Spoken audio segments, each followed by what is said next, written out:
এখন দুটি গুরুত্বপূর্ণ বিষয় নিয়ে আপনাদের সামনে কথা বলতে চাই।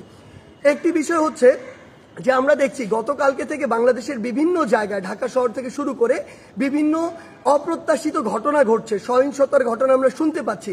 আমরা আপনাদেরকে স্পষ্ট করে বলতে চাই, এই যে বাংলাদেশের ছাত্র সমাজ একটি এত বড় আন্দোলন করেছে, একটি ফ্যাসিস্ট একটি সরকারের যে একটি পতন ঘটিয়েছে, সেটি আমরা এই কারণে করিনি যে একজন নির্যাতক চলে যাবে আরেকজন নির্যাতক এসে সেই জায়গাটি নিবে। এটি আমরা আমাদের জায়গা থেকে কোনোদিনও মানব না। বরং এই যে নির্যাতনের যে প্রসেসটি রয়েছে, যে সিস্টেমটি রয়েছে, এই সিস্টেমটি ছাত্র সমাজ বা বর্তমান বাংলাদেশের যে প্রজন্ম তারা চায় না।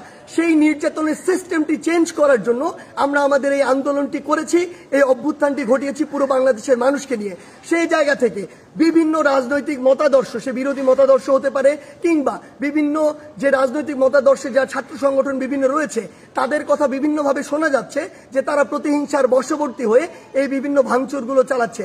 আমরা স্পষ্ট করে বলে দিতে চাই, এই বাংলাদেশে এরকম যদি অন্যায় বা অপরাধ যেগুলো হচ্ছে এগুলোর অবশ্যই প্রত্যেকটির বিচার হবে। সেই জায়গা থেকে আমরা স্পষ্ট করি, আমরা কখনো আমাদের জায়গা থেকে এমন সহিংসতাগুলো সমর্থন করি না। একটি দল 15-16 বছর ধরে বাংলাদেশে এই একটি রেজিম চালিয়েছে, একটি যে স্বৈরাচারী ব্যবস্থা চালিয়েছে, আবার কেউ এসে যদি এটি চালায় তাহলে আসলে পরিবর্তনটা হলো কি, লাভটি হলো কি?